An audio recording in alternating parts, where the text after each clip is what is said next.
Funny, isn't it? How people walk around thinking they're in charge, believing they're the authors of their own story, pen in hand, spine straight, ready to write something glorious. But what if I told you the ink was already spilled before you even blinked your first breath? What if the truth is hiding in something so small, so ridiculous you'd laugh, until you realize it's not funny at all? One number. 1. The last digit of your birth year. That tiny tail at the end of your beginning. Not some grand ceremony, no flashing lights, no scroll handed down from the clouds. Just a number. A little ghost trailing behind you, whispering in your ear every time you think you're making a choice. You think you picked that job? That lover? You ever look at a number, just a number, and feel like it's staring back at you? Not with eyes, no. Numbers don't have eyes. But maybe, just maybe, they've got teeth. Now here's the trick. Your birth year ends in a number, right? One little digit. Harmless, innocent. Or so you think. But that one digit, that single silent stamp at the end of your arrival date, it's been whispering to the universe about you since the moment you took your first breath. You think you chose your path? No. That number's been dragging you by the collar through every mistake, every moment of clarity, every time you cried in the dark and called it growth. You were handed a ticket, and on that ticket was a code. Not a grand speech, not a shining prophecy, just a digit, a simple digit. People walk around chasing zodiac signs and fortune cookies, but they ignore the one thing stamped into their identity like a curse, with a sense of humor. The last digit of your birth year is the universe's way of laughing at your idea of free will. You call it coincidence when things go wrong the same way over and over. No, it's the pattern. It's the loop. It's the digit tapping on your shoulder, saying, I'm still here, watching, pushing. 0, you feel empty until the world fills you up. 1, you've been told you're meant to lead, but leadership is just a prettier word for loneliness, isn't it? 2, you're always looking for balance, for peace, but peace is fragile. It breaks if you look at it too hard. 3, oh, you laugh loud and pretend it's all a game. It is a game. The joke is that you think you're winning. 4, you crave stability, yet the ground under your feet trembles every time someone breathes near your fortress. 5, change is your addiction. Chaos feels like home, doesn't it? Like dancing in a burning building and calling it freedom.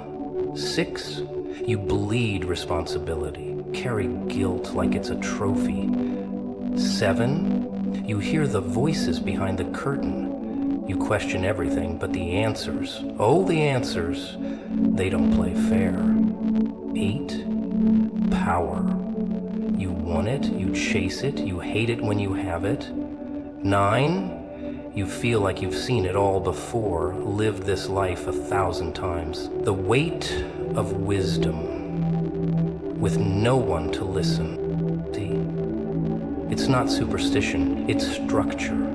The very structure you deny exists because it makes you feel less special, less unique. But oh, how beautifully tragic it is to be designed, to be a living sculpture molded by math and mystery. The digit isn't destiny because it's cute. It's destiny because it doesn't care what you think. That number, it doesn't need you to believe in it to ruin your plans or unlock a door you didn't know existed. And every time you ignore it, it gets louder. Louder in silence, louder in repetition, louder in those quiet moments where your chest gets heavy and your breath forgets how to work. You want to know why people keep circling the same pain, the same relationships, the same disappointments? It's because they never read the code. They think the universe owes them clarity, when really all it gave them was a clue.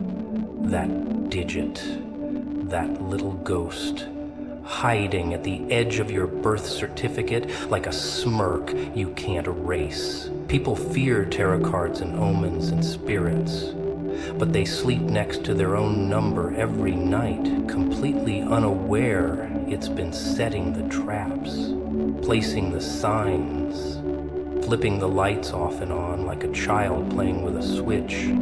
The last digit isn't a prophecy you hear, it's one you feel. It's in your habits, your heartbreaks, your hopes.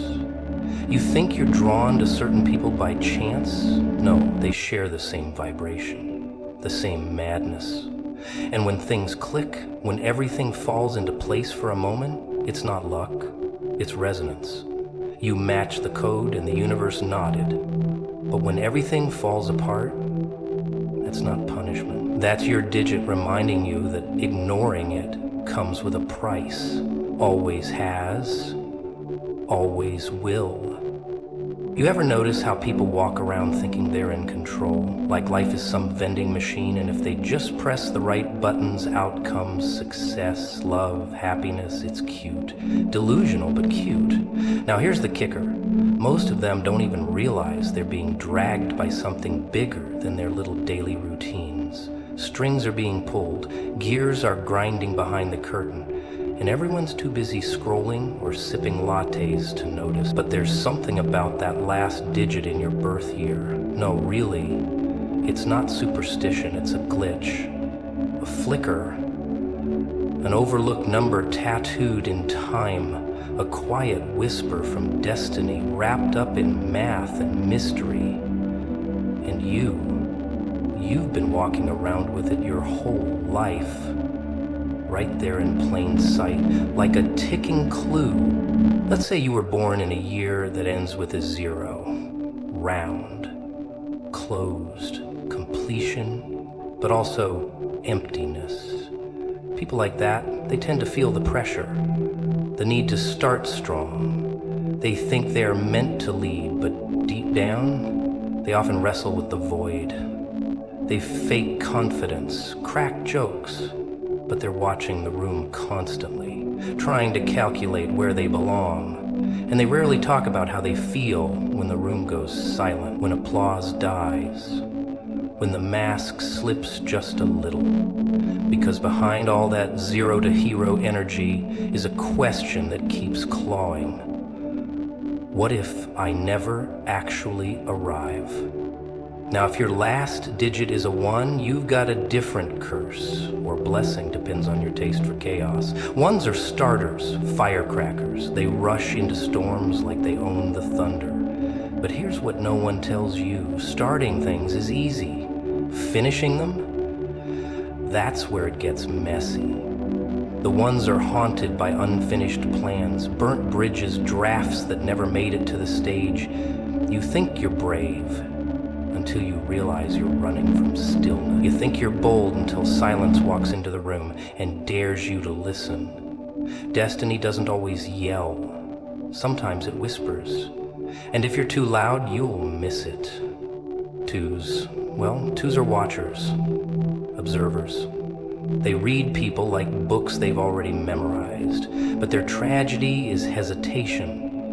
Destiny knocks and they peek through the curtain instead of opening the door. They want confirmation, double-check the signs, wait for alignment. But the problem is, life doesn't print out instructions. You either jump or you wait too long. And that's the story of most people born with a 2 at the end. They almost did, almost said it, almost left, almost changed everything, but almost doesn't write history, it writes regrets. 3s are the jesters, the noise makers. The world thinks they're carefree, but oh, if they only knew. That laughter, it's armor. That sarcasm, a shield. Destiny loves 3s because they're unpredictable. Wild cards. But even the wildest card fears the deck it came from. 3s are always asking, am I enough? Or am I just the entertainment? Do they love me or the version of me that makes them forget their own darkness? And the scariest thing for a 3 is when the spotlight cuts off, when the jokes stop, when the crowd goes home and they're left alone with the echo. 4s, they build structure, safety, logic. But sometimes logic is the enemy of faith, and you can't reason your way into destiny. You can't spreadsheet a miracle. 4s like control, but destiny's a vandal. It kicks the doors open at midnight and laughs while everything gets rearranged. So what happens when someone who loves plans gets ambushed by purpose? Some collapse, some fight it. But the smart ones, the dangerous ones, they learn to ride the storm, blueprint in one hand, matchstick in the other. Each digit is like a crack in the wall, a voice you've been ignoring. It's not about superstition. It's not some horoscope fantasy. It's about awareness. And once you're aware, you can't go back. You'll see signs in the timing, the people, the missed calls, the locked doors, the way your hands shake when you're on the edge of something big. You'll feel it when someone says something that hits a little too hard, or when a stranger's words echo something you dreamed years ago. That number at the end of your birth year, it isn't random. It's a code, a trigger, a message that's been following you since your first breath, waiting for the moment you'd be ready to pay attention. Number 3, like a 3-legged chair, looks stable until you sit on it. That number doesn't just roll off your birth certificate by accident. Oh no, it sticks like a stain. People born under 3, they carry something others don't. A flicker in their eyes, a bounce in their step, the kind of vibe that makes you wonder if they're the smile when they're burning, laugh when it hurts. They turn tragedy into performance and pain into a party trick. Everyone loves a 3 until the music stops. There's something about the way 3s move through the world. They light up rooms, but never really unpack. You'll invite them in, sure, because who doesn't want someone who makes the darkness funny? But they always keep one foot by the door. And if you ask them about it, they'll change the subject. Maybe crack a joke. Maybe turn it around on you. It's their way. A magician never reveals the secret behind the trick. And a 3? They don't want you poking around behind their curtain. Not because they're hiding something shameful. No. It's worse than that. They're hiding nothing at all. Emptiness, the very thing they help you escape from. See, people think 3s are carefree, that they don't care what people think, that they're just naturally charming. But that's the illusion. The real ones, the deep 3s, they notice everything, every glance, every pause, every breath you didn't mean to take. They measure your silence, read between your words. They're tuned into pain like some broken radio that only plays heartbreak and betrayal. That's why they're so good at pretending, because they've seen what happens when people tell the truth. They've seen the price of honesty, and they know most people aren't ready to pay it. But the price of pretending? Oh, it stacks up too, slowly, quietly, joke by joke, smile by smile. It builds like a tower of playing cards. Impressive, sure, but one gust, one whisper of truth, and it all comes crashing down. And when it does, no one claps, no one cheers. They just walk away, confused, disappointed, maybe even angry. Because you weren't supposed to fall apart. You were the fun one, the bright one, the safe one. Now you're just human. And people don't like it when their clowns bleed. And don't get it twisted, Threes aren't victims. Oh no, they're dangerous. They've danced with madness and made it look like choreography. They've stared at the abyss and painted a smile on it. And the scariest thing about a three? They know they're playing a part, and sometimes they forget it's a performance. They start to believe it. The mask fuses with the face. And once that happens, the real you, the raw, unfiltered, broken you get buried 6 feet under charm, timing, and punchlines. And the people cheering, they'll never know they're clapping at a funeral. But every once in a while, something cracks the performance. A sentence, a look, a memory. Something crawls up from the basement and taps them on the shoulder.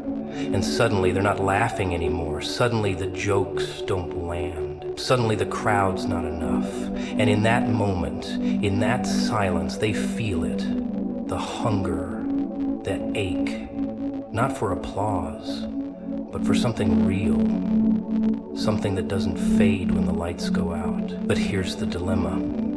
When you've built your whole identity on being the light in the room, what happens when you admit you're scared of the dark? Most won't. Most threes keep dancing, keep smiling, because stopping means confronting the ghosts, the broken childhoods, the betrayals, the dreams they shelved to be who everyone needed. But a rare few, the bold ones, they walk into the shadows, they strip off the costume, they say, "This is who I am," with or without the laughs. And when they do that, oh, then they become dangerous in a whole new way. Because a three who no longer needs to be loved is a three who finally learns how to love. Not just others, but themselves. Not for what they do, but for who they are. And that, my friend, is the kind of three destiny doesn't just notice, it fears. 4. Now there's a number people don't really talk about, isn't it? Not flashy like 1, not charming like 3. 4 is quiet, solid, predictable. The square, the table with 4 legs, the corners of a box. It's the kind of number you build things on. It's the foundation, the structure, the prison walls if you're not careful. But oh, don't be fooled.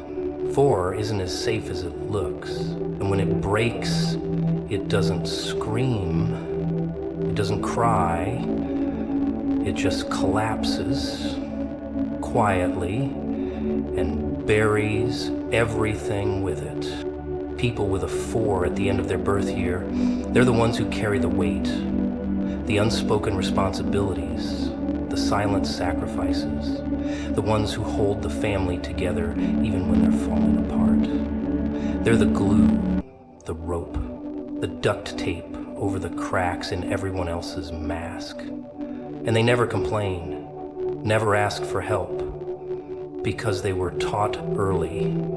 Reliability is more valuable than honesty. Strength is more important than expression. And so they don't feel, or if they do, they sure as hell don't show it. 4s grow up fast. You can see it in their eyes. That distant, weary stare of someone who learned how the world works a little too young. The ones who cleaned up other people's messes while everyone else played pretend. You ask them how they're doing and they'll tell you, fine, even if they're on fire. Not because they're liars. No. Because they believe it's not your burden to carry. That's the twisted poetry of a 4. They break in private, so no one else has to. But here's the trick. When you're always the strong one, people stop checking if you're okay. They assume you're built for this, that your silence is consent, that your smile means it's all good. And every time you swallow your pain, every time you bite your tongue, you disappear a little more, bit by bit, piece by piece, until one day you look in the mirror and there's nothing left but a shell. Polished, presentable, responsible, but hollow. And the world claps because you did your job. You didn't make a mess. You didn't rock the boat. You see, 4s don't explode. They erode. They wear down over time until they become invisible even to themselves. The loyal friend, the dependable partner, the perfect employee, titles that sound noble but often translate to the one who gets used, unnoticed, unappreciated. The tragedy of a 4 is they're so good at holding others up. No one ever realizes they're sinking. And even if someone notices, the 4 will lie, smile, deflect, because vulnerability isn't an option when your identity is built on being unshakable. But oh, when a 4 finally snaps, when the walls finally crack, it's not a scream, it's a silence, a vanishing, a disappearance. The people around them look confused, hurt. What happened, they ask. They seemed fine. And that's the punchline, isn't it? They always seem fine. Because they were trained to be, conditioned to carry, to serve, to survive. And when they finally reach their breaking point, no one's equipped to deal with the aftermath. Because nobody ever expected the foundation to fall. But not all 4s vanish. Some of them wake up, slowly, painfully, like dragging yourself out of a coma. They start asking questions, ugly ones, dangerous ones. Who am I without this role? What do I want? What do I feel? And the answers, they're messy, inconvenient, but they're real. And when a 4 begins to shed their armor, they don't become weaker.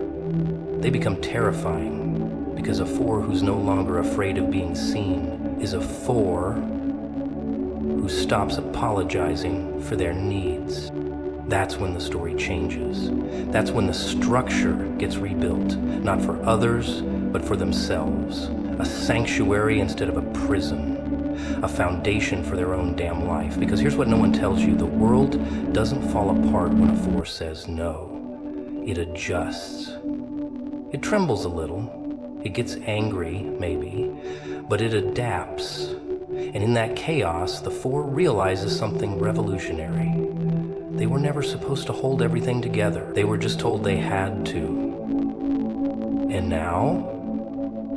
now they get to decide what's worth carrying and what gets left behind. 5 is a peculiar little number, isn't it? Not too high, not too low, just enough to cause trouble without drawing too much attention. 5 fingers, 5 senses, 5 pointed stars and sharp edges. It's not symmetrical like 4, it's not rounded like 6. It juts out, it pokes, it stirs. The kind of number that doesn't follow the rules, but somehow still gets invited to the table. You see 5 and think freedom, but what you're really looking at is a beautifully controlled form of chaos. And oh, how fitting that chaos would be dressed in such a neat little digit. People born under the shadow of 5 while they carry something most others can't stomach. Instinct. A wild, unfiltered, unrelenting instinct. You can see it in the way they walk. Like they know something's coming, and they don't care what it is. Restless eyes, twitching hands, constant movement. Because 5 can't sit still. 5 doesn't beg for peace, it hunts discomfort. It drinks the unknown like wine. These aren't the people who need to be told what to do. These are the people who already did it, broke it, rebuilt it, and now want to see if it burns. 5s are born disruptors. They enter a room and shift the atmosphere without saying a word. It's not magic, it's presence. That electrified, unpredictable energy that makes people uncomfortable and drawn in all at once. They speak and people listen, even if they don't want to, even if they disagree. Because 5 isn't about being liked. 5 is about being felt. You don't forget a 5. You remember them in flashes, in strange feelings, in questions that don't go away after they leave. The world doesn't know what to do with people like that. Too bold to be controlled, too sharp to be dismissed, so it tries to tame them. Schools clip their wings, workplaces put them in boxes, relationships slap on the labels, and every time 5 tries to stretch, someone yells, "Too much." But 5 isn't too much. It's just honest. And that's what scares people. Honesty that doesn't ask permission. That doesn't apologize for being inconvenient. It doesn't whisper. It roars.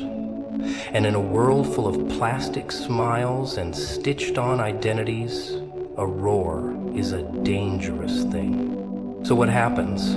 A lot of 5s shrink. For a while, they try to fit in, try to play nice, try to be digestible, but it never lasts, because you can't domesticate wildfire. Eventually the edges bleed through, the spark slips out, and when it does, it burns down every little lie they were forced to live, and you'd think that would ruin them, but no. That's when they come alive. That's when 5 stops pretending to be anything other than what it is. A force, a problem, a solution, a revolution in human form. But don't get it twisted. 5 isn't just rebellion, it's vision. It sees what's broken before others do. It hears what isn't being said. It knows when something's off, even if there's no proof. That's the torment of 5. Always a few steps ahead, trapped in a world that wants to stay behind. And so they get called difficult, dramatic, dangerous. But that's just code for, I don't understand you. Because understanding a 5 requires you to destroy the map and trust the compass. And most people can't do that. They need the roads, even if they lead nowhere. So 5 learns to be its own map, its own compass. And yeah, the path is lonely, misunderstood, mocked, but it's real, and that's enough. Because 5 doesn't need a crowd. 5 needs a cause. And once it finds one, nothing and no one can stop it. Not fear, not failure, not even love. Because when 5 locks onto something, it goes all in. No safety nets, no escape plans, just heart, just fire, just full throttle existence. Of course, the world will still try to warn them, tell them to slow down, be careful, be normal. And they might even try, but it never sticks. Because 5 wasn't built to tiptoe. It was made to leap. And leaping means risking the fall. But for 5, the fall isn't failure. It's flight in disguise. It's where they find out what they're really made of. Not in the safe moments, but in the spirals. In the chaos. In the silence after the crash. When they rise from the dust, not broken, but burning brighter than